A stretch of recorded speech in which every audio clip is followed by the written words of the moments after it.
Hi guys, അസ്സലാമു അലൈക്കും. Welcome back to my YouTube channel. അപ്പോൾ ഇന്ന് ഞാൻ നിങ്ങളെ മുമ്പിൽ കാണിക്കുന്നത് ഉന്നക്കായ റെസിപ്പിയാണ്. നല്ല അടിപൊളി ടേസ്റ്റി ആയിട്ടുള്ള ഉന്നക്കായ നമുക്ക് എങ്ങനെ ഉണ്ടാക്കിയെടുക്കൽ നോക്കാം. വളരെ ഈസിയാണ്, പെട്ടെന്ന് ഉണ്ടാക്കിയെടുക്കാനും പറ്റും. വീട്ടിലൊക്കെ ഉണ്ടാക്കിയിട്ട് ഫ്രിഡ്ജിൽ സൂക്ഷിച്ചാൽ ആരെങ്കിലും വിരുന്നാരൊക്കെ വന്നാൽ നമുക്ക് പെട്ടെന്ന് പൊരിച്ച് കൊടുക്കാൻ പറ്റിയ ഒരു അടിപൊളി ഐറ്റം ആട്ടോ ഇത്. ഇപ്പോൾ ഉന്നക്കായ എങ്ങനെ ഉണ്ടാക്കൽ നോക്കാം. അതിനായിട്ട് ഇവിടെ ഞാൻ പഴം എടുത്തിട്ടുണ്ട്. ഒരു മീഡിയം സൈസിൽ പഴുത്ത പഴം വേണം കേട്ടോ. നമുക്ക് ഓവർ പഴുക്കാനോ ഇങ്ങനെ പച്ചയായിട്ടിരിക്കാനോ പാടില്ല. ആ ഒരു ടൈപ്പിലുള്ള പഴം വേണം നമുക്ക് ഇതിന് വേണ്ടി എടുക്കാൻ വേണ്ടിയിട്ട്. ഈ പഴം എൻ്റെ വീട്ടിൽ തന്നെ, എൻ്റെ ഇക്കാൻ്റെ വീട്ടിൽ തന്നെ ഉണ്ടായ പഴമാണ്. അപ്പോൾ ഇതൊരു കറക്റ്റ് പഴുപ്പായപ്പോൾ ഞാൻ വിചാരിച്ചു ഉന്നക്കായ ഉണ്ടാക്കിയെടുക്കാമെന്ന്. അപ്പോൾ അതെങ്ങനെ ഉണ്ടാക്കൽ നോക്കാം. ഇനിയിപ്പോൾ ഇതാ പഴത്തിനെ നമുക്ക് പുഴുങ്ങിയെടുക്കണം. അപ്പോൾ ഇതിന് ഞാൻ രണ്ടായി ഇങ്ങനെ കഷ്ണം കഴിച്ചിട്ട് ആണ് ആവി കയറ്റി എടുക്കുന്നത്. നമുക്ക് വേണമെങ്കിൽ അത് അങ്ങനെ ഇട്ടിട്ട് ആവി കയറ്റിയിട്ട് എടുക്കുകയും ചെയ്യാം കേട്ടോ. ഇത് പെട്ടെന്ന് ആവി കയറി കിട്ടാൻ വേണ്ടിയിട്ടാണ് ഞാനിങ്ങനെ കഷ്ണാക്കിയിട്ട് ആവി കയറ്റി എടുക്കുന്നത്. അപ്പം ഒരു ആവിച്ചെമ്പിൽ വെച്ച് കൊടുത്തിട്ട് ഒരു അരമണിക്കൂറൊക്കെ ആവി കയറുമ്പം തന്നെ പഴം നല്ലോണം ഒന്ന് എന്താ പറയുക വേവായിട്ട് വരും. അപ്പോൾ അത് നമുക്ക് എടുത്തിട്ട് ഉന്നക്കായ ഉണ്ടാക്കാം. പുഴുങ്ങിയ പഴത്തിനെ നമുക്ക് ഒന്ന് പൊളിച്ചെടുക്കുക. എന്നിട്ട് അതിനെ സെൻറ്ററിൽ കട്ട് ചെയ്തിട്ട് അതിൻ്റെ ഉൾഭാഗത്ത് ഒരു കറുത്ത വിത്ത് പോലെയുള്ള കുരുക്കളുണ്ട്, അത് നീക്കി കളയണം. അതിൻ്റെ കൂടെ തന്നെ ഒരു നാരും ഉണ്ട്, അതും എടുത്ത് കളയണം. കാരണം നമ്മളിത് ഉന്നക്കായ ഇങ്ങനെ ഉണ്ടാക്കി ഉരുട്ടിയെടുക്കുമ്പം ആ നാരുണ്ടാകുമ്പോൾ നമുക്കൊരു ഡിസ്റ്റർബ് ആവും. അതുകൊണ്ടാട്ടോ ഇതെടുത്ത് കളയുന്നത്. പിന്നെ ഇതിൻ്റെ ഫില്ലിങ് ഉണ്ടാക്കാൻ വേണ്ടിയിട്ട് നല്ല പച്ച തേങ്ങ വേണം.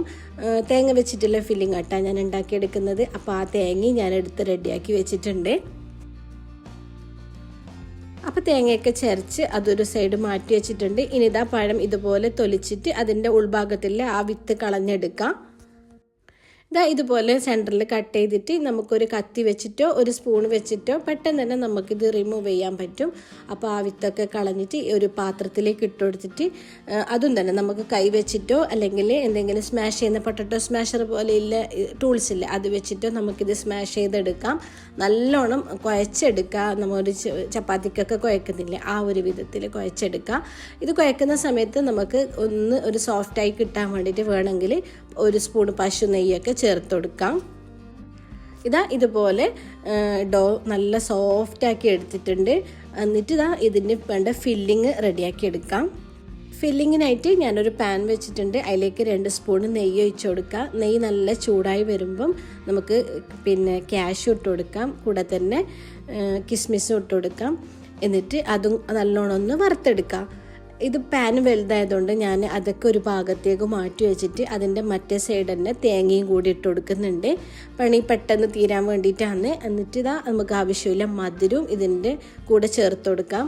ഏകദേശം ഒരു 1/2 കപ്പ് മധുരമൊക്കെ. ഇപ്പോൾ എല്ലാവരും മധുരം കുറച്ചിട്ടല്ലേ ഭക്ഷണമെല്ലാം ഉണ്ടാക്കിയല്ലേ ചെയ്യുന്നത്. അതുകൊണ്ട് അവരവരെ ഇഷ്ടത്തിനനുസരിച്ചുള്ള പഞ്ചസാര ചേർത്ത് കൊടുത്താൽ മതി. പഞ്ചസാര അല്ലെങ്കിൽ ഇത് ശർക്കരയിലും ചെയ്തെടുക്കാം കേട്ടോ. ഈ ഫില്ലിങ് ശർക്കര ഉരുക്കിയിട്ട് അതിലേക്ക് തേങ്ങ ഇട്ട് കൊടുക്കുക. എന്നിട്ടായിട്ട് അങ്ങനെ ഉണ്ടാക്കിയെടുക്കുക. അതും നല്ല ടേസ്റ്റാണ്.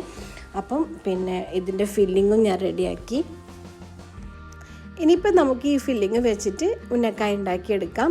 ഈ ഫില്ലിങ് ഒന്ന് തണിഞ്ഞ് വന്നതിന് ശേഷം നമുക്ക് എത്ര വലുപ്പത്തിലാണോ ഉന്നക്കായ ഉണ്ടാക്കുന്നത് അത്ര അളവിൽ നമുക്ക് നമ്മൾ ഉണ്ടാക്കിയ പഴത്തിൻ്റെ ഡോ എടുക്കുക. എന്നിട്ട് അത് ഒന്ന് ഉരുട്ടിയിട്ട് അതിൻ്റെ ഉള്ളിൽ ഫില്ലിങ് നിൽക്കാൻ വിധത്തിലുള്ള ഒരു കുഴി ഉണ്ടാക്കുക. എന്നിട്ട് ഫില്ലിങ് അതിൻ്റെ ഉള്ളിലേക്ക് വെച്ച് കൊടുക്കുക. എന്നിട്ട് നല്ലോണം പുറത്താവാത്ത വിധത്തിൽ അതിനൊന്ന് കവർ ചെയ്തെടുക്കുക. ഫുള്ള് കവർ ചെയ്തിട്ട് കൈ വെച്ചിട്ട് നല്ലോണം ഒന്ന് ഇങ്ങനെ ഉരുട്ടിയെടുക്കുക. ഇത് നമ്മൾ നെയ്യൊക്കെ ഒഴിച്ചുണ്ടാക്കിയതുകൊണ്ട് സോഫ്റ്റാക്കിയതുകൊണ്ട് ഇത് നമുക്ക് വേഗം ഇങ്ങനെ ഒട്ടിപ്പിടിച്ചിട്ട് ഉൾഭാഗത്തെല്ലാം ഇതിൻ്റെ ഫില്ലിങ് നിറഞ്ഞിട്ട് പുറം ഭാഗം നല്ല കവറായിട്ട് വരും. കൈ വെച്ചിട്ട് ഒന്നിങ്ങനെ കുറച്ച് സമയം ഒന്ന് ഉരുട്ടിയിട്ട് ഒരു ഷേപ്പാക്കി എടുത്താൽ മതി. അപ്പം ഇത് ഉണ്ടാക്കാൻ വളരെ ഈസിയാണ്. കഴിക്കാനും അത്ര തന്നെ ടേസ്റ്റുള്ള ഒരു ഐറ്റമാണ്. എല്ലാവർക്കും ഇഷ്ടപ്പെട്ട ഒരു വിഭവമാണ് ഉന്നക്കായ.